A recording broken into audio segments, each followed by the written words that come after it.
To begin the universal headboard bracket installation, make sure you have all the components. You should have 2 headboard brackets, 2 T-brackets, 8 long bolts, 6 short bolts, 2 wing nuts, 2 washers, and 1 hex key. First, you will attach the headboard brackets. With the underside of the base facing up, align the tab in the headboard bracket with the hole in the tab on the frame shown here. Secure the bracket using a short bolt, a washer, and a wing nut.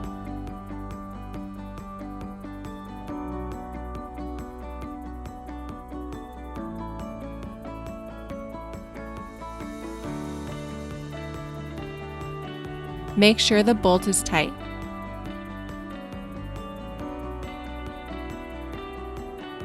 Align the large hole in the headboard bracket to the brass sleeve in the frame into which the leg threads.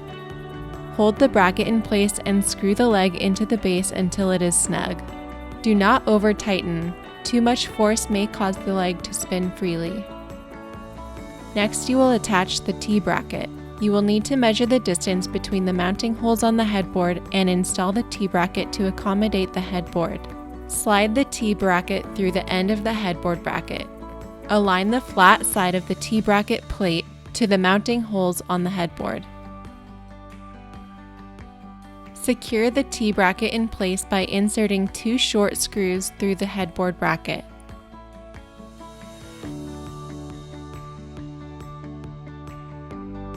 Use the provided hex key to tighten the screws.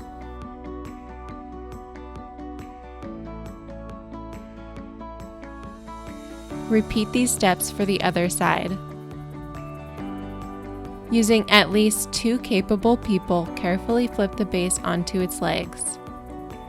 To complete the installation, connect your headboard to the attachment plate using the remaining long screws or hardware that came with your headboard.